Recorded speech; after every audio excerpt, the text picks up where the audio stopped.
Chairperson Ferguson, Present. Member Bagwell, Here. Member Mayhorn, Here.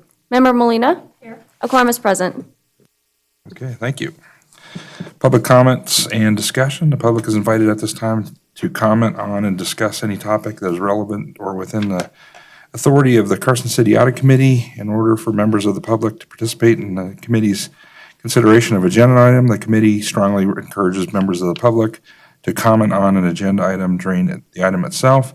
No action may be taken on a matter raised under the public comment unless the item has been specifically included on the agenda as an item upon which action may be taken. Do we have any public on the phone? I see no public comment, Mr. Chair.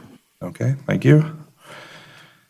For possible action, approval from the June 15th, 2020 meeting. The minutes were included with the package. Any comments, questions, or concerns? I'll make a motion. Hearing none? I'll make a motion to approve the minutes from the June 15th meeting. Second. All in favor? Aye. Aye. Passes unanimously. Item 5 is adoption of today's agenda. Any comments, concerns, questions on the short agenda today? No changes. Okay. I don't need to do a formal, no, okay. Next item, meeting items, 6A. For possible action, discussion, and possible action regarding review of agreed upon procedures established by Ide Bailey and staff for the audits of the vehicle fleet, IT vulnerability, and revenue accounts receivable for the fiscal 2021 audit program. Sherry?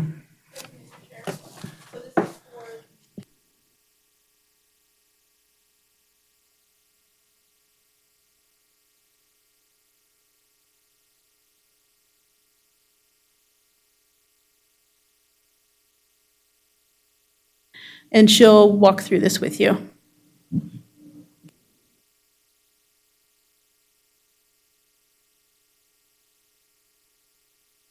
Audrey, you might have to unmute yourself. Thank you, Sherry. There we go. Thank you, Audit Committee members, for holding this meeting. We are here today to talk about the audit plans for 2021 work programs. Sorry, it feels like my technology is a bit weird right now. It's like on a delay.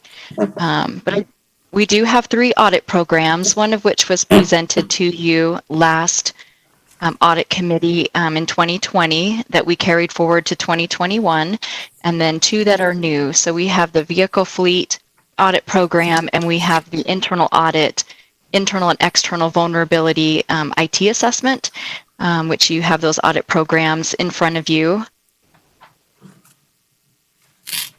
Would you like me to walk you through the objectives, starting with vehicle fleet? Sure, go ahead.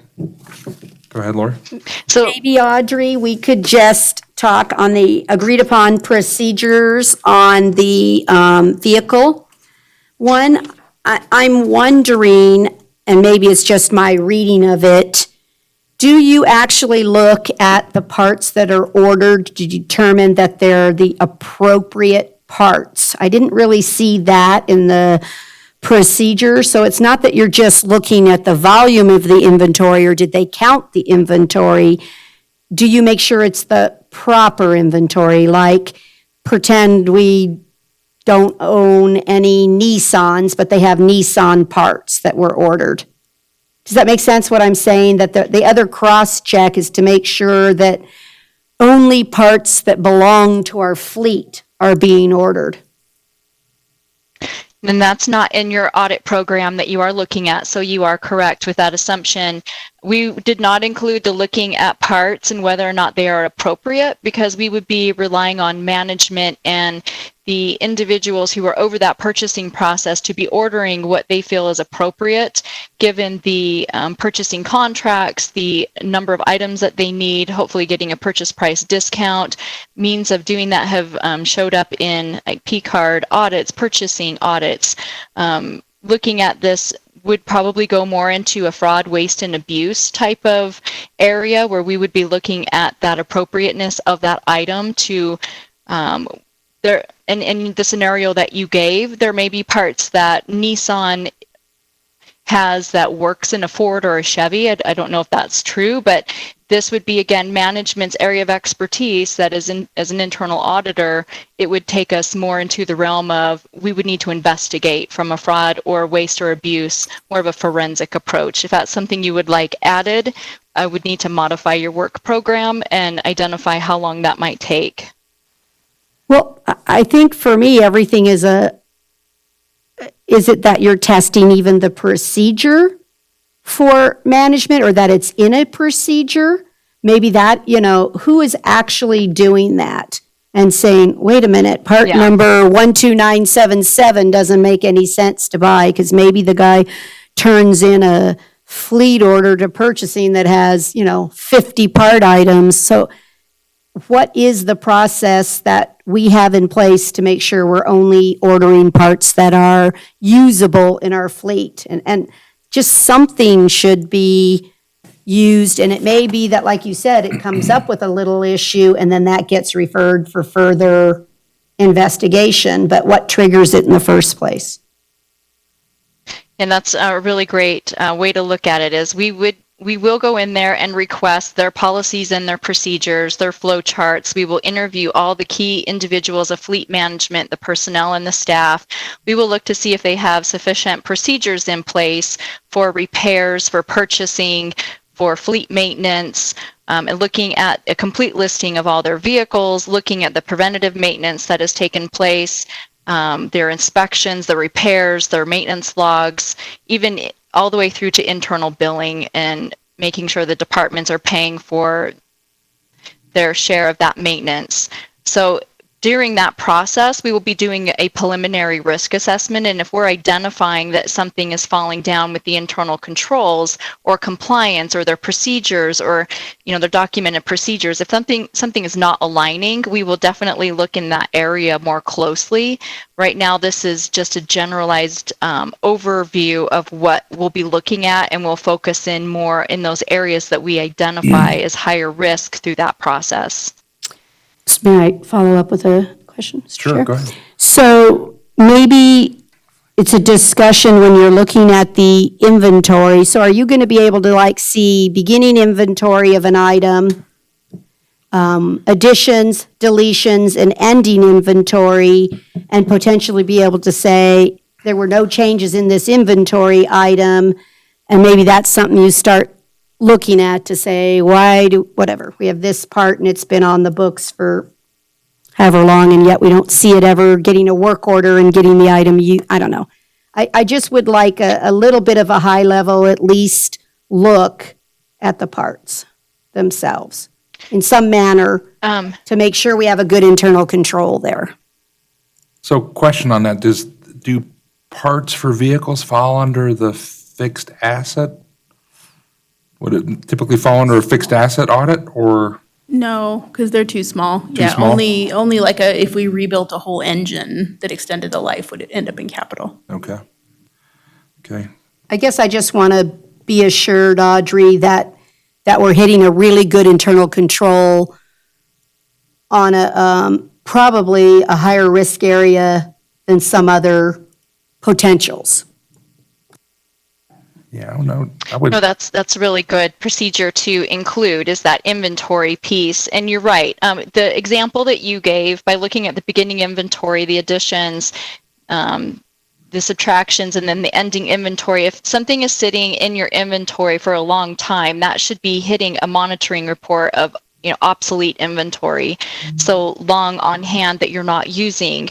So inventory will be added, and I'm looking at the procedures now, and I don't see the specific number where inventory is included. If it's not, we will make sure it is included, because we should be looking at the cycle counts We should be looking to see that the inventory on hand is adequate for what is being tracked for preventative maintenance and the use of that inventory item in the past, that there aren't items sitting on the shelf that are obsolete that could be returned back to the vendor for a credit against future items that could be used.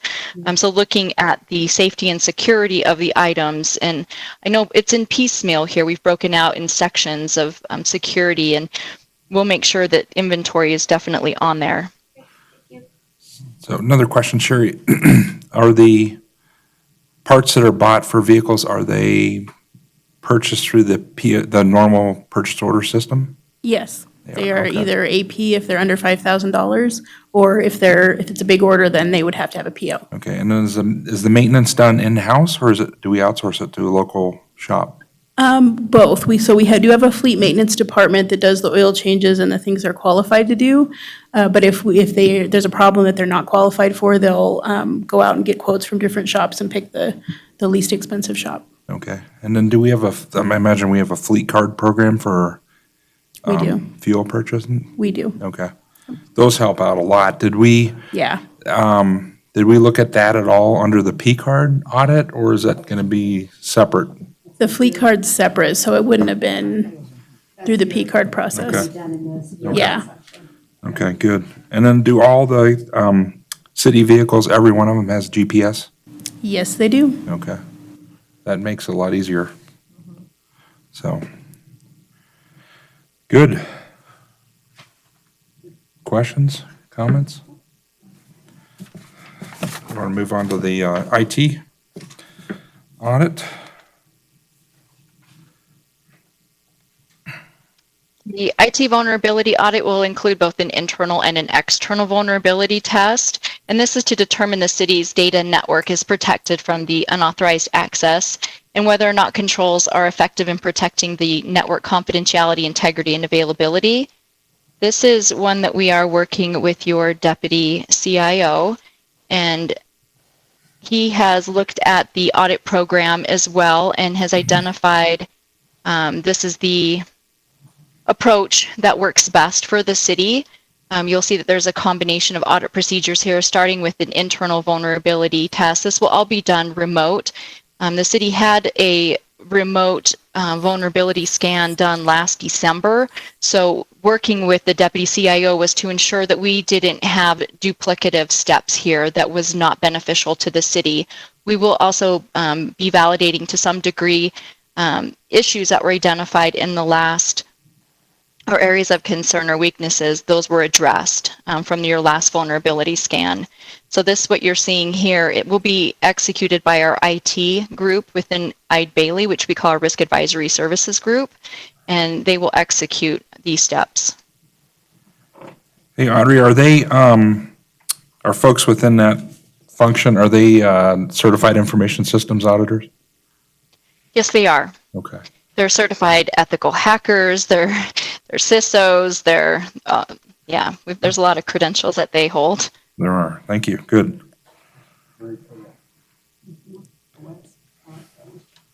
Yeah, it looks good. Next is the revenue audit.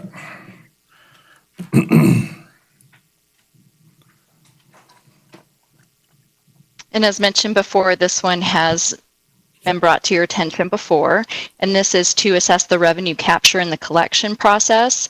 Similar to purchasing, only in reverse, we're now looking at the revenue, making sure all major sources of that revenue for the city are included, and that all those that are paid indirectly through a third party, such as hotels, businesses, the state, we're ensuring that all charges and fees allowed by law are assessed and collected. So this is quite a lengthy program, and you'll see here areas that we'll be considering what's included, as well as the audit procedures. So similar to fleet, we will identify the policies, procedures, the key personnel to interview, hold those interviews, we'll hold, walk-through meetings, flow charting the process, identifying areas where the revenue sources come from. Looking at all the internal controls related to that. So proper segregation of duties, alignment with the laws, regulations, policies, procedures. I have a question for you, Audrey. Are you going to look at the department posting of that revenue? And are they posting it timely? Is that a part of this or no? It should be. It should be Okay. part of that because timeliness is a control and feeds to the financial statements. You're going to definitely want timeliness. I don't Yeah. know that's- which number this is in the audit Okay. program.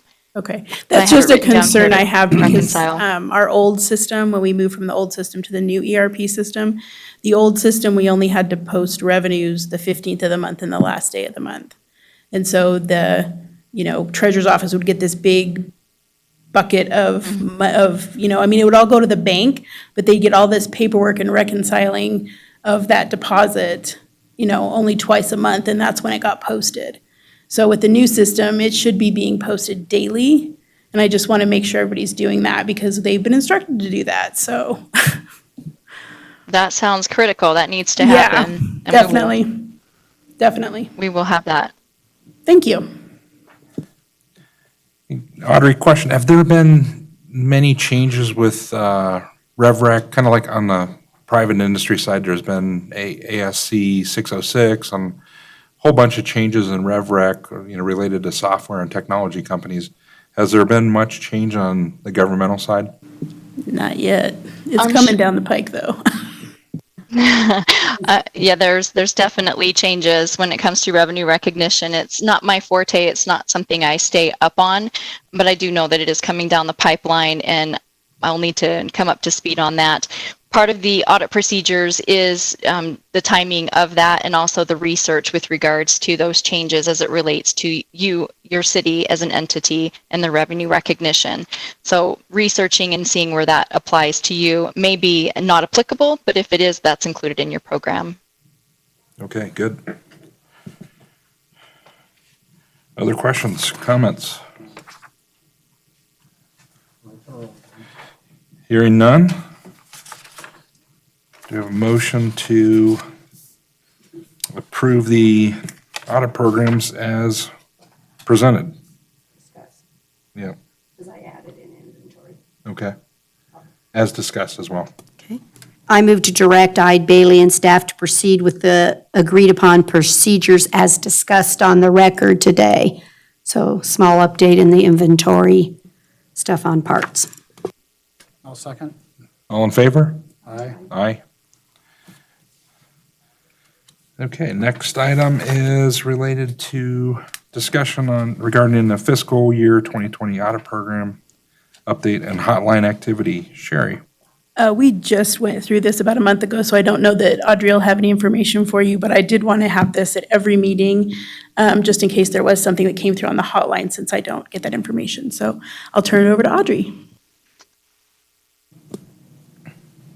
There has not been any hotline reports. I do receive weekly updates from the hotline Lighthouse, and the notification came through yesterday that there were no reports. As an update to the last time we met, the individual that had reported 4 times the same allegation against the airport has moved forward with the auditors there.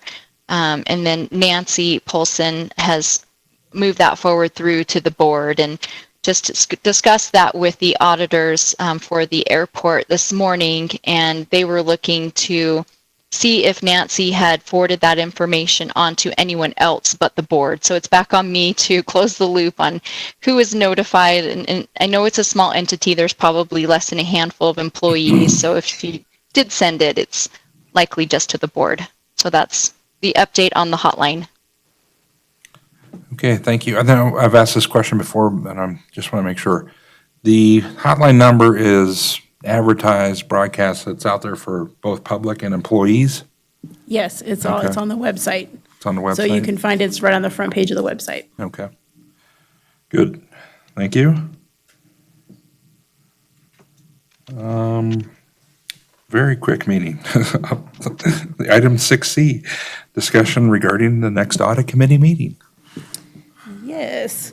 So on this one, I would like to recommend to give Audrey time to do these procedures and us time to get through the CAFR audit, because that's a big city audit that we have to do, late November or early December for the next meeting. The 24th, December 1st, or December 8th is what I was looking at, if that works for anybody, or you guys. When's the CAFRA audit done? It's usually done mid-November. Mid-November? Okay. December 8th. Yeah, use a little more time to complete. So I could do November 17th too, probably. Or the 24th, if you wanted it in November. December 8th works too. December 8th. It gives them maybe time Yeah, to a little more time. complete one. Definitely. Bring us something. Yeah. Yeah. December 8th? Does that work for you, Audrey? December 8th? Yes, it does. December 8th. It's a long enough lead time. I don't have anything that entire week except for standing meetings. Great. 1:30 at it on the 8th. 1:30, sounds Yep. good. All right. December 8th, next meeting. And with that, we've concluded the meeting items. Public is invited at this time to comment on any matter that is not specifically included on the agenda as an action item. No action may be taken on a matter raised under this item of the agenda. Any public comment on the phone? There is no public comment, Mr. Chair. Okay, thank you. And with that, thank everybody for their time, and thank you, Audrey, and to the Yes, staff. thank you. Appreciate it. Have a good afternoon. Adjourned.